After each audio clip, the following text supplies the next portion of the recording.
This episode of the Golf Gambling Podcast and the Sports Gambling Podcast Network is presented by WynnBET. WynnBET is now live in Arizona, Colorado, Indiana, Louisiana, Michigan, New Jersey, New York, Tennessee, and Virginia. From boosted same-game parlays to live in-game odds, WynnBET is what you need to win. Sign up today, bet $100 and win $100 at sportsgamblingpodcast.com/WYNNBET. That's sportsgamblingpodcast.com/WYNNBET. State restrictions must apply. All right, DGens, welcome back to the Golf Gambling Podcast. I am your host, Steve Schirmer, riding solo very early this morning. It is 6:30 in the morning here. As you can tell, I don't have my usual backdrop behind me right now. I am broadcasting from an undisclosed location behind enemy lines in outside Philadelphia. As you can see, I am wearing my Giants jersey right now.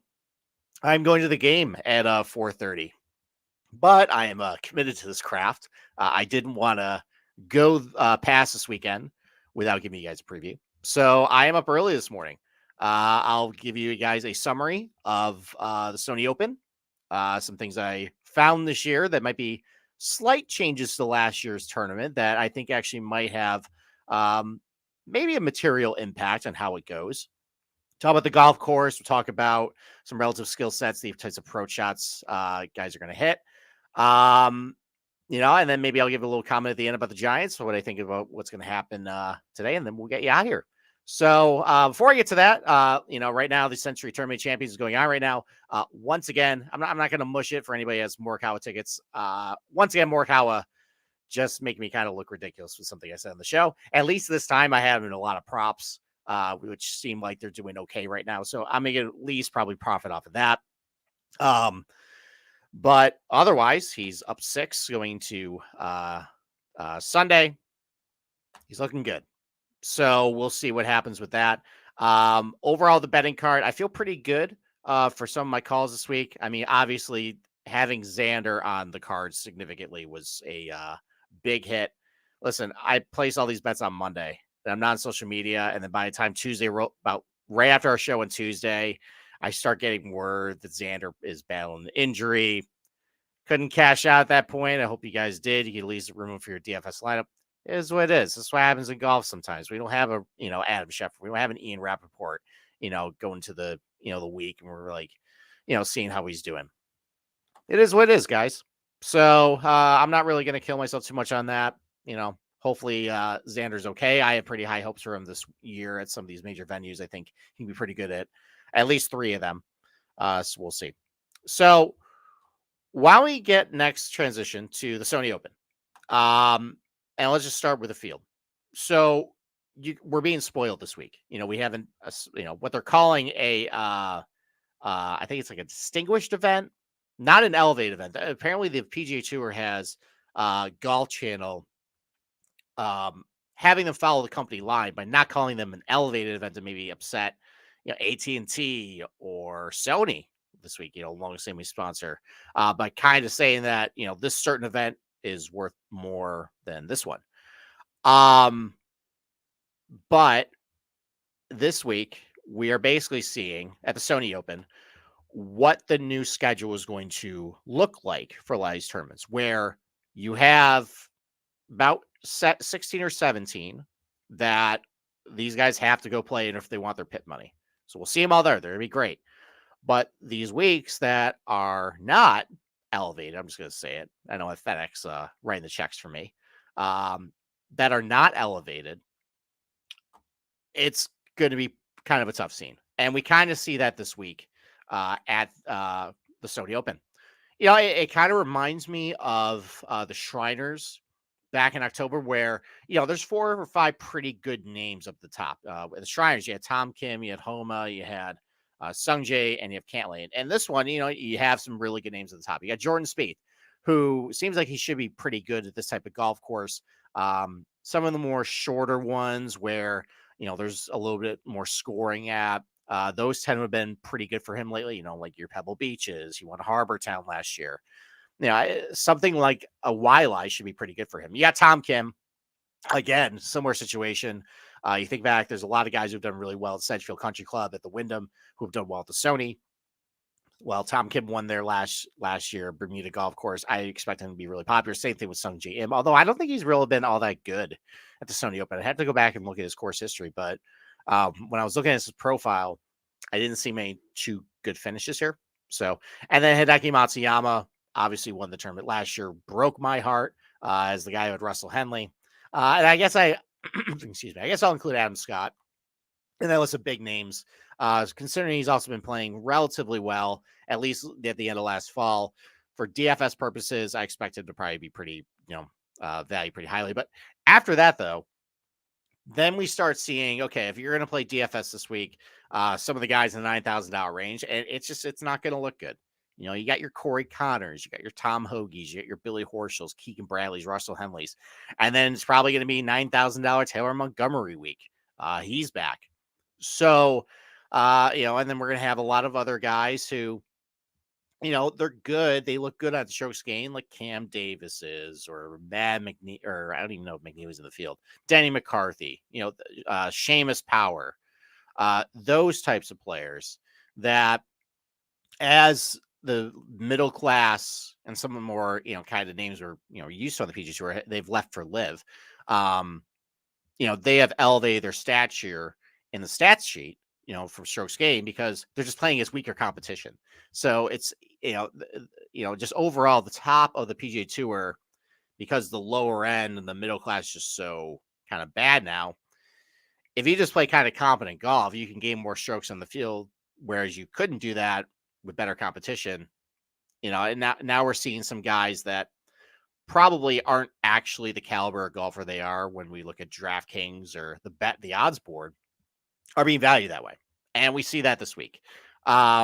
I think next week at Amex is actually going to be a really good field. I think 5 of the top 7 golfers in the world will play, which is good. American Express is a wonderful, it's a big sponsor.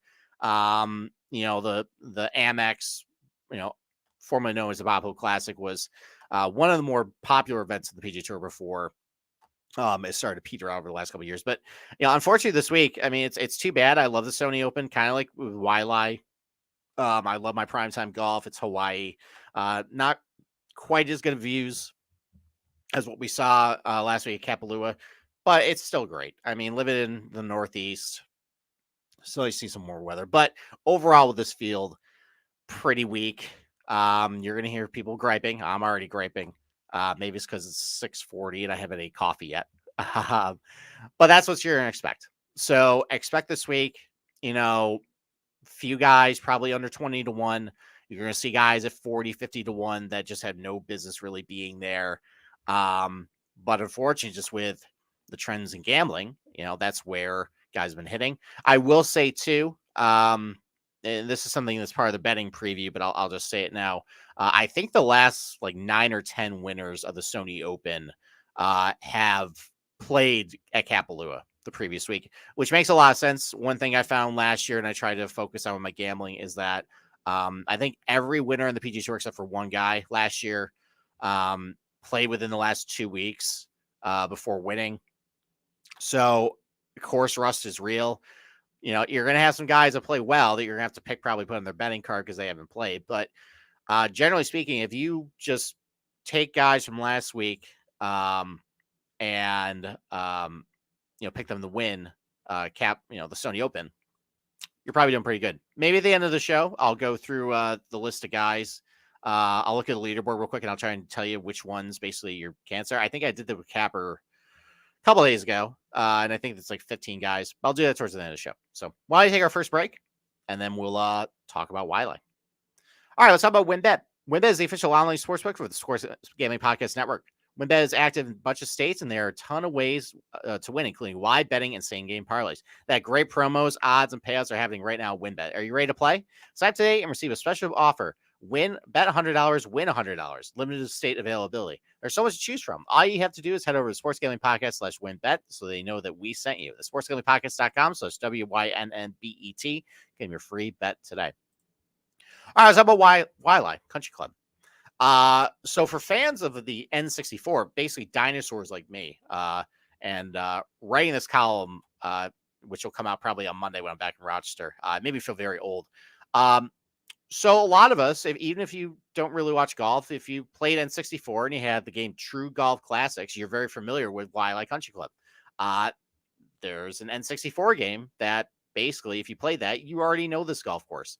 I posted a video of the N64 game in my preview that'll come out on Monday. Video games have come a long ways. But for anyone who wants to feel nostalgic to all the beeps and boops and the difficulty of actually hitting a competent tee shot on that video game, you can go play. You can go watch that clip. But otherwise, for people who actually want to learn about the golf course today and not talk about video game consoles, the game out 30 years ago. Shout out GoldenEye 007 in the basement though. That was always the best thing to do when you're a middle school kid. All right, so the golf course was built by Seth Rayner.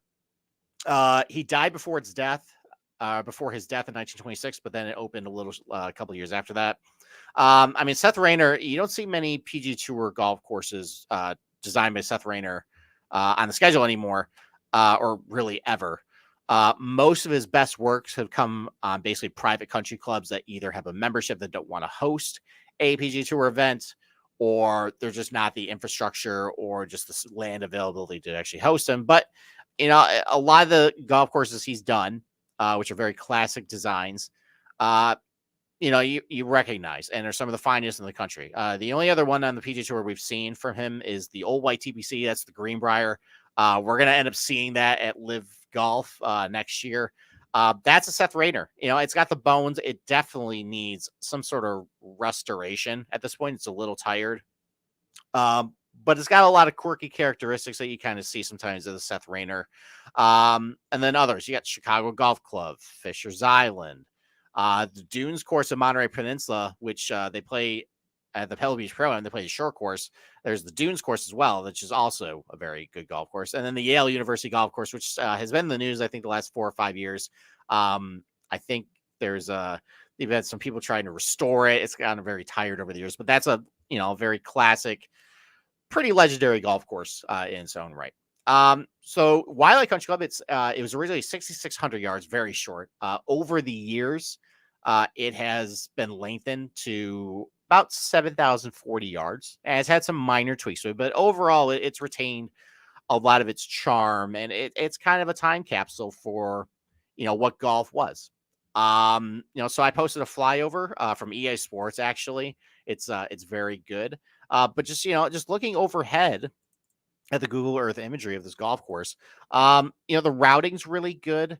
A lot of different varieties of tee to green directional routing of the holes, especially when it's windy conditions. This can be pretty good. It reminds me a lot of Central Country Club as far as the routing, as far as not just going all one direction. You're kind of, all right, we're going to go, maybe up to the north, and we're going to go back, over towards the east, and then we're going to go south. There's a lot of different types of shots, especially if the wind is up, that you're going to have to account for. And, I always appreciate a good routing here. A lot of subtle dog legs, it's not tree lined. I mean, most of the trees are essentially palm trees here. They can basically punch out of. I wouldn't say it's narrow, but it's definitely not wide either. It's about average, middle of the road width for fairway width on the PGA Tour. But it's a classic golf course. It's a nice one to watch. It's very low key. It's very flat. It's not, you're not going to have the dramatic shot making types of shots that you saw last week at Kapalua. This one's a little more straightforward.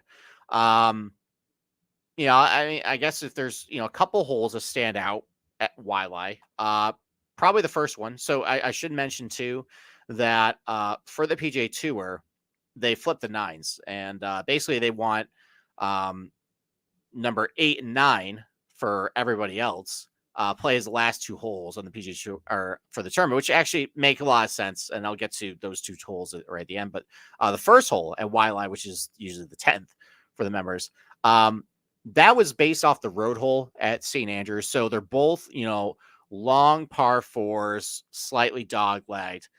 They both have a greenside bunker front left to guard against, some approach shots. Now, both, the road hole at St. Andrews is a very popular template that a lot of golf courses have copied. I know the 5th at Augusta is basically a reverse road hole. Essentially, what a road hole template is it's a hole that gives you a very safe landing zone for your tee shot. lot of bailout room, wide open to the left. And then a very challenging tee shot, usually on another side where it's guarded by a bunker, you have the OB. But how the green is cambered, essentially basically runs opposite to the direction of the fairway. You want to actually hit your tee shot towards the danger, because then that sets up the best angle to the hole. Whereas if you bail out to the safe zone, either you got to carry a bunker or just the way the green is undulated, you can't get to the pin. And that's what you see at the first hole at Waialae. Lots of room to bail out left, wide open, but it's a longer approach shot if you bail out left. You also have to carry that front left green side bunker that I talked about. But if you hit it down the right, there's a bunker out there, but it's only like 250 carry. It's not a concern. But you have OB to the right. You also have a large tree that if you hit a little too much into the rough, you're a little offline. You're basically going to be punching out for your second shot into the green. You're probably looking to get it either in that front greenside bunker or just at the front of the green. Yeah, it's a tough hole. I mean, it's definitely been made easier with how long these guys hit the ball now. But a lot of these kind of classic templates, they're all over this golf course. So that's one example. The other infamous hole at Waialae is the 17th. It's a Redan green. If you don't really know what a Redan is, basically it's a usually it's a right to left sloping green with a bunkers guarding on the right. Or back right. I posted an article in the Friday, basically from Andy Johnson, just outlining all the different types of Redan holes. In the famous ones at golf. You can go read that. As far as the 17th, it's right on the beach. It's the most exposed hole to the elements on the golf course. It's a very tiny green. It's basically a long and skinny green. Par is a pretty good score there. If you find yourself in those right bunkers, and the pin's up on the top shelf there, you're probably not getting it close to the hole. You're probably, punching out, or you're probably blasting out. It's going to roll down towards the left side of the green. You're going to two putt to get your bogey. Or same thing. If the pin is all the way to the left, you're in that the left bunker, probably not getting it close there either.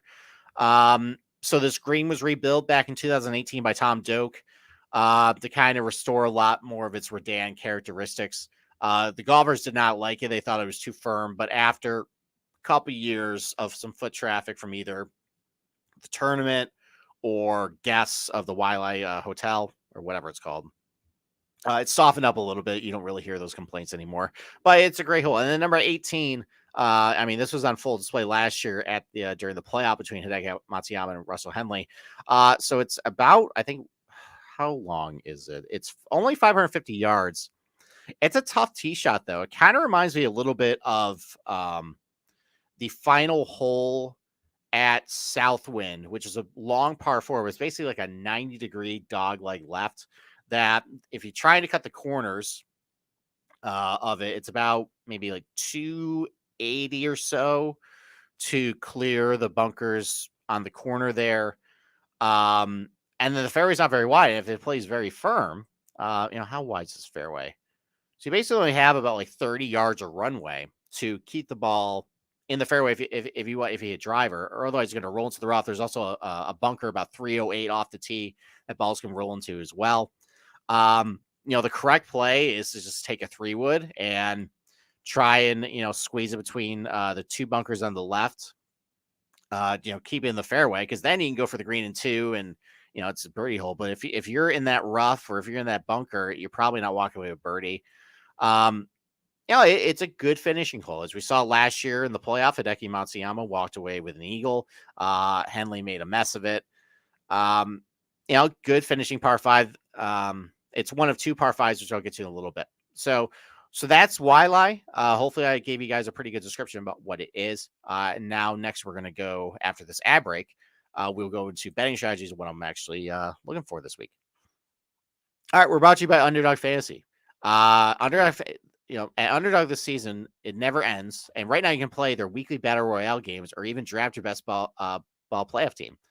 They also have a ton of daily games for the NBA and NHL. Plus, when you use the promo code SGPN at UnderdogFantasy.com, you get a 100% deposit match up to $100. That's Underdog Fantasy, promo code SGPN.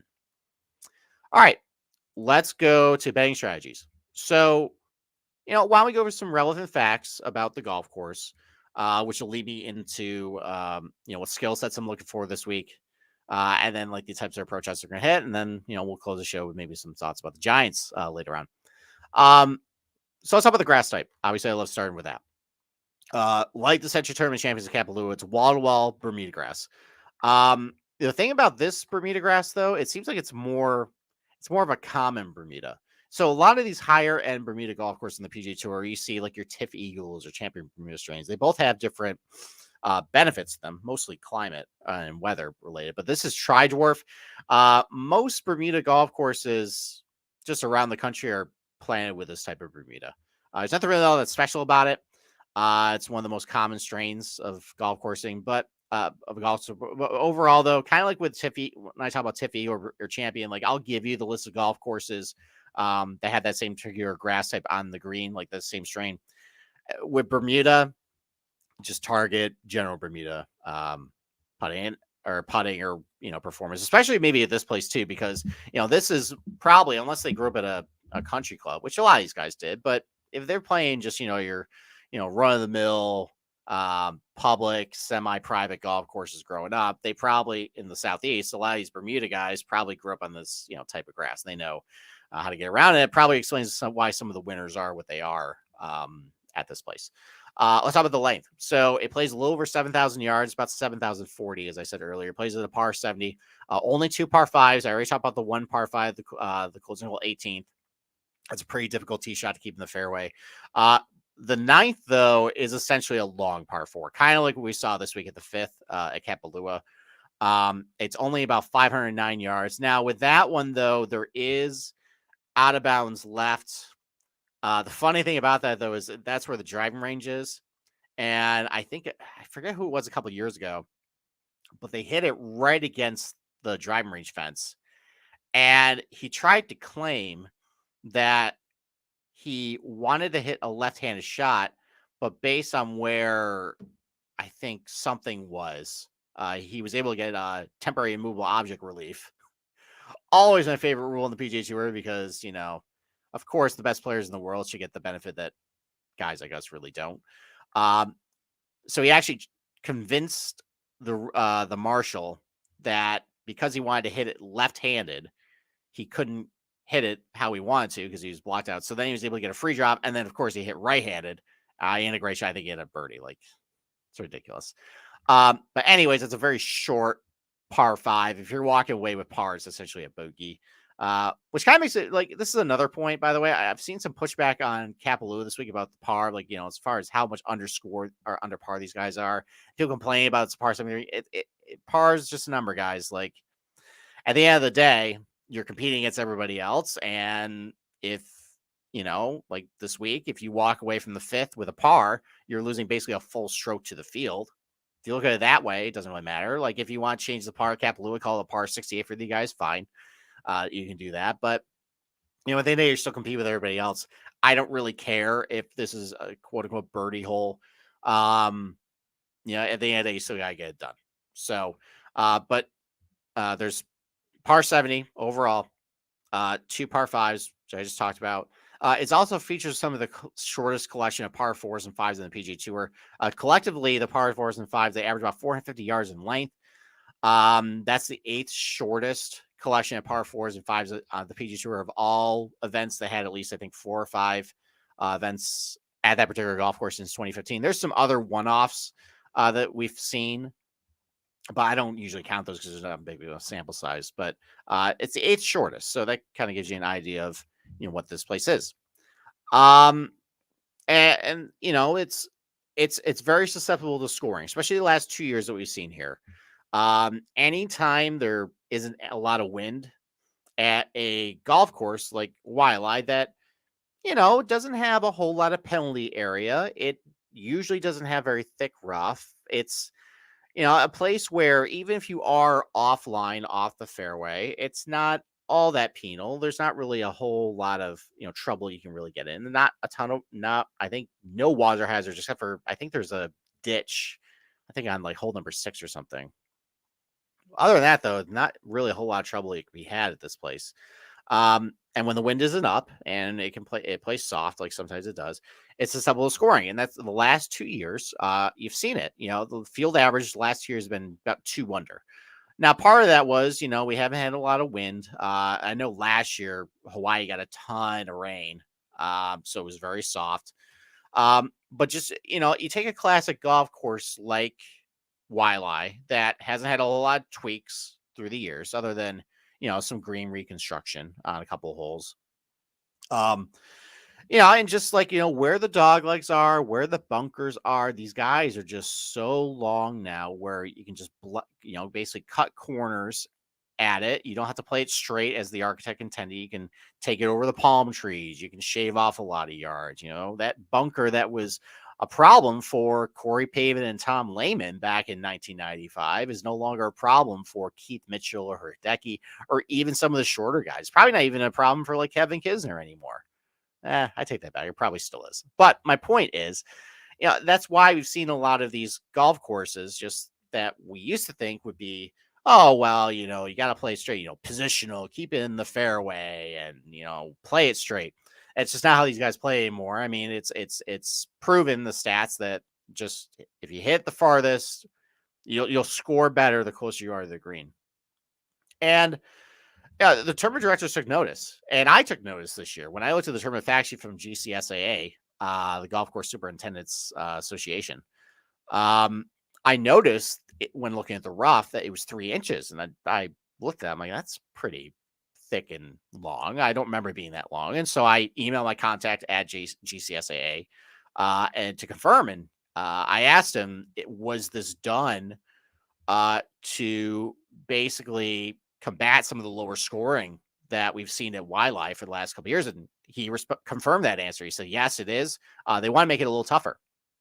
So, I think that might actually be significant this year. I think it might be material. Sometimes we see some changes to golf courses and it just doesn't matter. It's not material. That's a term I use in my day job. Materiality. Do I really give a shit if there's an error or a change? And this one, I think it will. And I'll talk about that in a little bit. But so I think the goal is, because they've seen so many birdies, I think they want to I think they recognize that guys are just wailing away a driver. Doesn't really matter where it goes. I think they want to create a little bit of penalty to hitting a bad shot off the tee. So like I said earlier, this is one of the least penal golf courses on the PGA Tour to miss a fairway at. It's about middle of the road with the rough. Because just hitting on a Bermuda rough in general can be dicey. You see that this week at Kapalua, where sometimes a guy will have a great lie and it's fine. Other times you see balls basically look like they fell into a hole.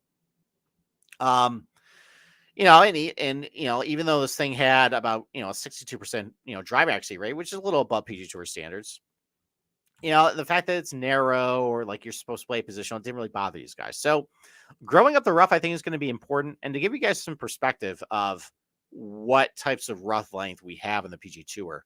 So this was about 2.25 inches of Bermuda rough. I think that's similar to what is Kapalua. It's also similar to what you have the Shriners Children's Open, which, listen, that's way wider, huge greens. The greens also aren't that flat or playing houses, but that's one where you just blast it anywhere. You kind of saw that a little bit here. It's the Sony Open. So at the Shriners, which is always, a birdie fest, that had 2.25 inches rough. On the flip side of that, you have Colonial Country Club, which, we all say it's a bentgrass golf course, but that's only on the greens. TD Reigns Bermuda, and that's 3-inch Bermuda. And if you watch Colonial, that is a golf course where you really do need to keep it in the fairway. Like, you got to drive it well. If you are offline there, you're basically looking to get up and down to say par. You also notice too, the scoring there tends to be a little tougher than some other places. Now, a lot of that has to do with, how the golf course is set up. And, there's a lot more wind sometimes at Colonial than there is at Waialae. But that's part of it, though, is the fact that if you're in that Bermuda rough, it's difficult for you. And you kind of look at the two tournaments too. I mean, Colonial, very short positional, for most guys, golf course. Um, classic routing, classic design. Same thing here. Wildlife short, as intended, a positional golf course. Classic routing, classic design. So I'm not saying that Colonial is gonna or Wildlife this year is gonna be as tough as Colonial was, usually. Um, yeah, I just don't think this golf course has as many defenses as a Colonial does. Mostly with the natural elements. I probably would think, though, I think this might be comparable with what we saw at the Sanderson. Um, I mean, like that was winning score, I think, like 17, 18 under. But I noticed this year, and the firm conditions helped, but the rough seemed like it was a little gnarlier at Jackson Country Club this year than it was in prior years. And that kept scoring down. So I think the scoring average from last year to this year at the Sanderson was down over a full stroke per round. So, let's kind of translate to this place. So typically, the green and regulation rate is about 72% at Wildlife Country Club. That's above average. I think the PGA Tour average is like 66%. Anytime you get above 70%, that's when you start seeing, all right, these guys are basically going to take this place apart, unless it's firm or, the greens are really tough to putt on. Wildlife, though, a place like that, a shorter golf course with a high green regulation rate, even with kind of so-so drive accuracy rates, it's going to be, basically low scoring. What I would expect with the longer rough at Wildlife this year is, let's say the driving accuracy rate stays the same, which I would expect it would. I'm probably expecting that green regulation rate to go down, probably dip into the 60s, high 60s. Nothing extreme. It's not going to be like Shinnecock or Winged Foot all of a sudden. But, you're going to guys that are going to come up to your golf ball. And now it's a little bit more of a, crapshoot, whether you have a good lie or not. And sure, it's not going to be overly long. You still get a club on it. But, that's going to cause you to miss more greens just naturally if it's a longer rough. Either you're not going to, you're going to get a flyer lie, it's going to go over the green, or you're just going to get good contact. It's going to end up short. I think that's going to bring down the green regulation rate a little bit, not a ton, but enough for scoring to kind of be affected. And I think make it a little tougher, which I think is needed. It's good. Listen, like I don't love growing up rough in order to, challenge these guys. In general, I feel like, just you should basically, do something with the greens or the green side surrounds, like make that a little more tricky. Or, kind of like what we do with the first hole, like, the road hole template where, okay, you have a very safe option, you have a very risky option, challenge these guys that way. But I mean, they got to do what they got to do. Otherwise, I mean, there's really nothing they can do to this golf course as is to challenge them other than just grow up the rough. And listen, like at the end of the day, this is an entertainment product. I'm not playing it. So this is going to make it a little tougher for these guys. I think that's a good thing. Because otherwise, typically this is a golf course that does not challenge these guys. I said in my article, which will come out on Monday, there's no strokes gain category at Wildlife that plays tougher than any average PGA Tour setup. Basically, you're gaining more strokes overall in every category: off the tee, approach shots, pretty relatively stress-free tee shots, stress-free approach shots. Around the green, it's not all that difficult, which I'll get to in a little bit. Putting, it's not all that difficult. You're basically gaining more strokes per round in Wildlife than you tend to do anywhere else. It's basically easier to do it. Probably the easiest areas when you see the biggest differences around the green, especially from chipping off some of these tight lies. It's statistically the easiest golf course chipping off of a fairway onto the green. Not really sure why. That's how it is. Maybe the greens aren't all that severe. Maybe it could be this tournament tends to attract guys who tend to play a lot of Bermuda, growing up, and they might be a little more adept at it. That might be a reason why too. So I guess overall though, I guess the main impact is if you get a guy who maybe isn't as good chipping off of Bermuda or tight lies in general, or from the fairway in general, they might be more susceptible to lose more strokes to the field. And that you kind of see that a little bit in the relative skill set chart that I'll talk about right now. So Wildlife Country Club is, and I get all this from Data Golf, and it's usually a very handy tool. Usually it helps me decide what types of golfers I want to look for, what sorts of skill sets tend to be a little more prevalent towards the top of the leaderboard. Waialae is one of the least correlated golf courses on the PGA Tour where nothing really matters. Only a couple things kind of you see as far as a similar trait every year on the leaderboard. Driving distance, definitely not. In fact, actually, I would argue that it's mostly shorter hitters that do a little better here. I think this type of golf course, as I'll talk about, maybe matches a little more their strengths that a bomber who tends to focus more on distance and maybe not some of the more craftier things about golf maybe lag behind a little bit. There tends to be a little more accurate players on the top of the leaderboard. I don't think, before this year with the length of the rough, I think that more had to do with just the type of guys and profile players who would do well here. Not necessarily that you have to be accurate per se. I think it just means that, okay, some of the shorter guys on the PGA Tour, they tend to keep their car because they do hit a lot of fairways. They tend to be a little better putters and scramblers, and those are more just what they're good at, not necessarily at this golf course anything to do with it. But generally speaking, usually more accurate guys tend to be a little better on the top of the leaderboard. There are exceptions. Like a Keith Mitchell's pretty good here. He's not the most accurate player, but he's a good driver.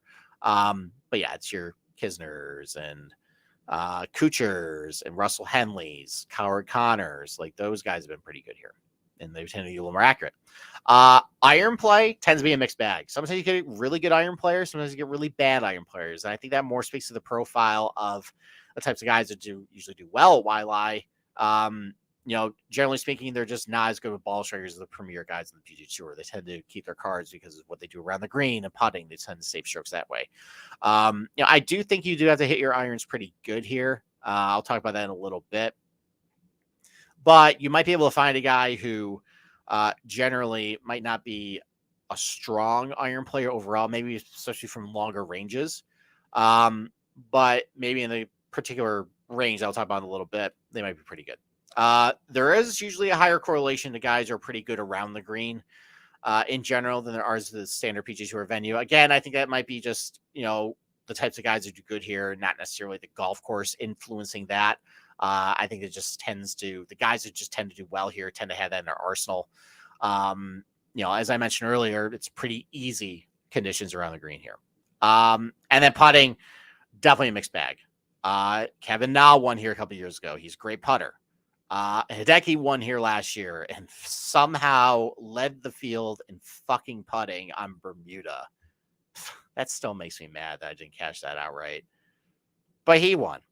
And even Russell Henley, he had his troubles with putting last year. Typically, you think of him as a good putter on Bermuda. I mean, maybe that's why he was good last year. But last year, he was a terrible putter. It definitely Corey Connors. That's another guy. He's usually pretty good at Waialae. Not a great putter. Matt Kuchar, excellent at Waialae. Great putter. Cam Smith won here. Great putter. So it's a mixed bag. Not really a rhyme or reason to why some bad putters. I guess if I could find a common link, the bad putters are really good iron players, especially from those particular ranges, and the really good putters, listen, they're not very difficult, approach shots at Waialae. As long as you put yourself in a position to make a birdie putt, you can do it. Now, as far as this year, though, I do think there is going to be a bigger emphasis on overall driving based on what I talked about. 3-inch rough is pretty significant. That can be a challenge for a lot of these guys because, with Bermuda, it nests around the ball, it sinks to the bottom. I do think there's going to be a premium to hitting the fairway this year. If you think you're going to bomb it around here, cut the dog legs, doesn't really matter where you're going. I think you are going to lose more strokes to the field than somebody who, hits a lot of fairways. Because again, if you hit a fairway, it's not a very difficult or long approach shot into the green, and you still can rack up birdies doing that. So, I think I am going to target a little more guys who, either gain a lot of strokes off the tee tend to do it more because they gain more fairways. I think that is going to be significant this year. I think that is still going to allow you to put up a score close to 20 under. But I think that's also going to separate the field a little bit with the longer rough, that, you're going to miss your share of greens. Maybe you're not going to have as many birdie looks as you do maybe some other places. Not saying that these guys are going to have to hack out into the fairway. I just think it's going to cut down your scoring opportunities. And I think it's still, if you are driving it really well this week, you're going to have just as many with what there were before. So, and let's talk about the approach shot distribution chart. Like I mentioned last week at Kapalua, very all over the board. There really wasn't a particular range you wanted to look at. Seemed like there was a mixed bag. You had your really shorter approach shots, you had your really longer approach shots, and also skewing that too was, some of it might be 140 yards on paper, but you're playing 40 feet uphill and you're hitting a long iron versus, hey, this is 190 yards, but it's 50 feet downhill, you're hitting a wedge. So it's a lot of different types of shots, more of a shot maker's golf course. I think Patrick Cantlay talked about it in his interview about why he typically does well at Kapalua. He says that, the first couple times he came here, he tried to hit a lot of stock shots. You can't do that. It's a lot more creativity, a lot more half wedges or, 3/4 7 iron. Like, there are a lot more things you got to think about. At Waialae, though, very defined where you're hitting most of your approach shots from. 80% of your shots come from 125 and 225, which it sounds like a big range, but 80% right there is just coming right from there. Like, you don't need to look at approach shots this week under 125. You don't need to look at longer approach shots this week over 225. Part of that is because, the par five, one of the par fives is basically your approach shot is like 180 yards. None of the par threes, I think, are all that long. I think one of them might play over 200. But other than that, though, it's between that range. It's going to be your shortish irons, not your wedges, but your 9 irons, maybe a pitching wedge.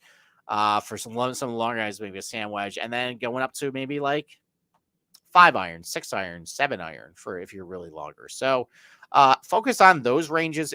What I'm going to do is for my handicap, I'm going to break them up into 125 to 175, 175 to 225, just to see how each of them do. It's a pretty even distribution. For both those ranges. I think it's, if anything, shade a little more to 125 to 175. But anything from 175 to 200, there's a higher than average number of those shots in the PG2, or at Waialae there's a PG2, or same thing from 200 to 225.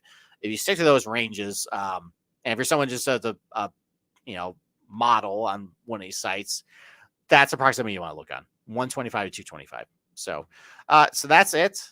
Actually, you know what? Hold on. I forgot. I said at the beginning of the show, I was going to go over the list of guys who are playing Kapalua this week that are going to play the Sony. And I said earlier that trend that I think the last 9 or so players who won the Sony played at Kapalua. So JJ Spawn, he's currently T2 right now at Kapalua. He's playing next week at the Sony Open. Tom Kim, who I think is going to be extremely popular, he's playing. Sung Jae Im, Hideki Matsuyama, KH Lee, Mr. Byron Nelson himself. He's playing the Sony Open. Brian Harmon, I think that might be somebody I bet next week is Brian Harmon. He's just been playing really good golf, playing pretty good golf again this week. He's has a couple good finishes at Waialae. That's probably somebody he'll probably be popular, but those type of bets have been hitting. He's playing the Sony. Jordan Spieth, I mentioned, he's playing the Sony. Tom Hoagie, he's playing the Sony.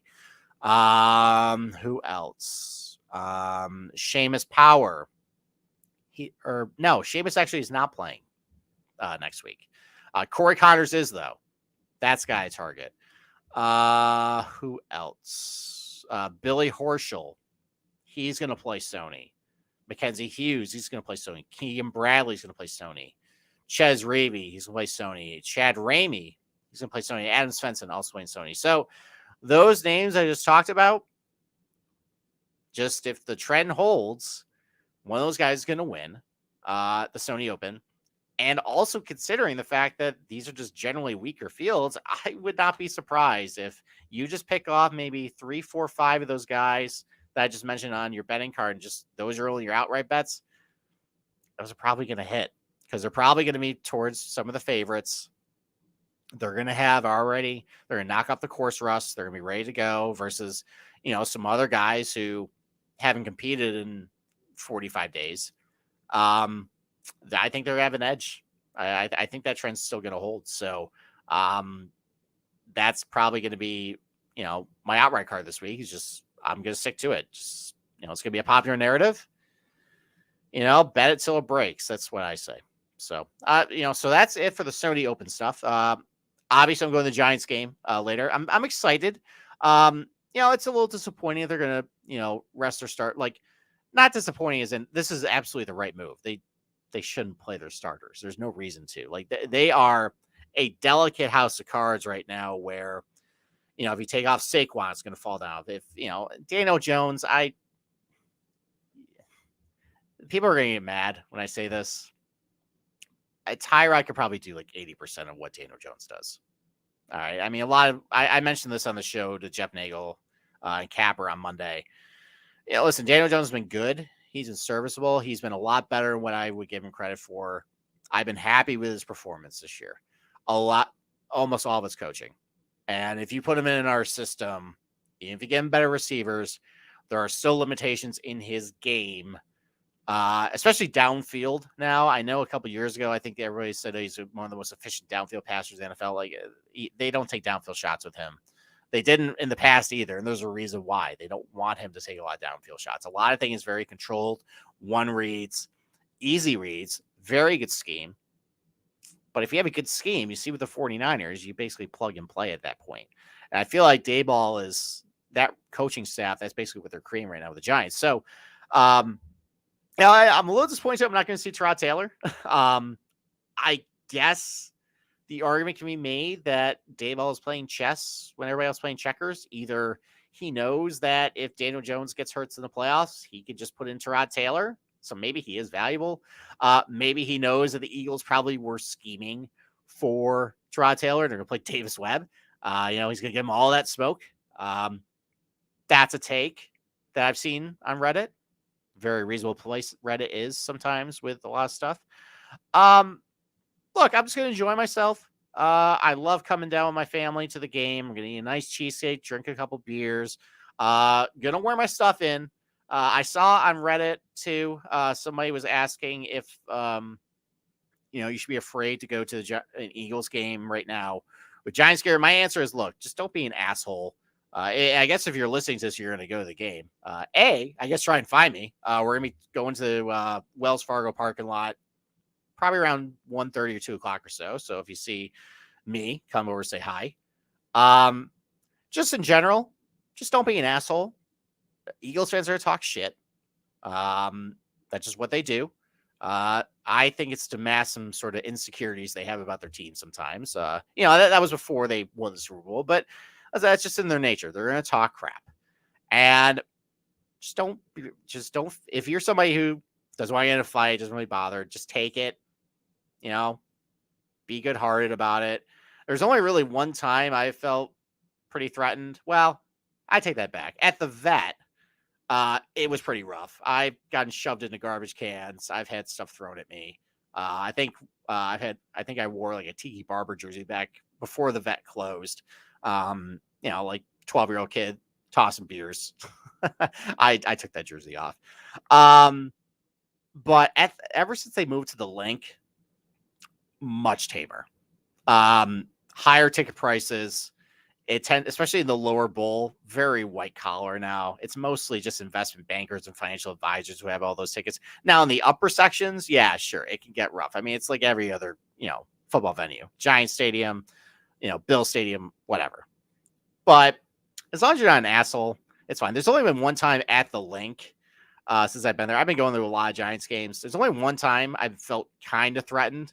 And that was actually last year. I was in line for beer and I had a really, really inebriated, drunk Eagle fan just talking shit. Like he was right up on my ear behind me. He wanted to pick a fight. But I thought at that moment, look, knock me that guy.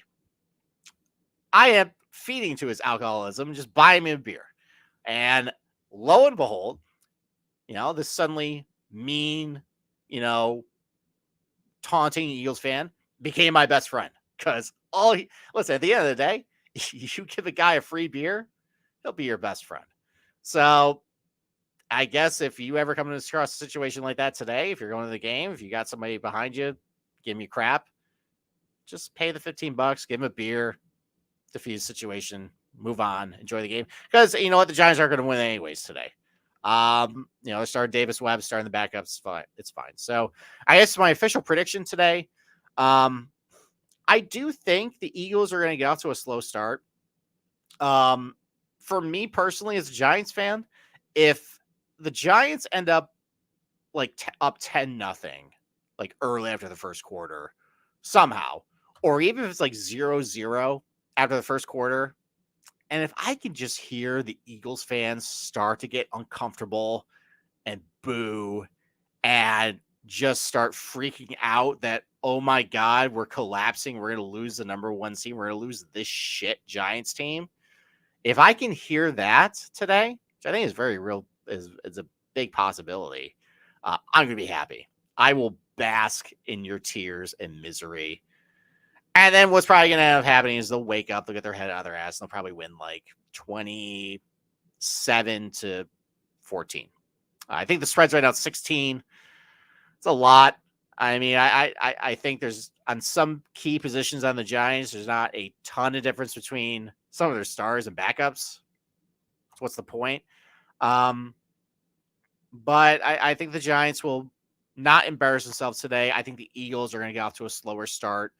I think there will be a little bit of a freak out at some point by Eagles fans, and but ultimately they'll probably win. They'll probably get home field, and then we'll see how they do in the playoffs. So that's it. That's my Sony Open preview. We'll be back on Monday night. No guests this week. It's just me and Capper ripping shows. I'm sure he's going to be not in a great mood because for whatever reason, he's the host of a golf gambling podcast. He has his own thoughts in mind. He tends to blame me sometimes for things that go wrong, which I guess I should say is flattering that he holds my opinion in such esteem. But listen, it's golf. I get shit wrong, like I will this week. So that's it. Hope you guys enjoy the final round of the Century Tournament Champions. Hope you guys enjoy the final weekend of the regular season of the NFL. Hope all the players stay safe. Hope you stay safe. And I will talk to you next Monday, or tomorrow, I mean. Bye.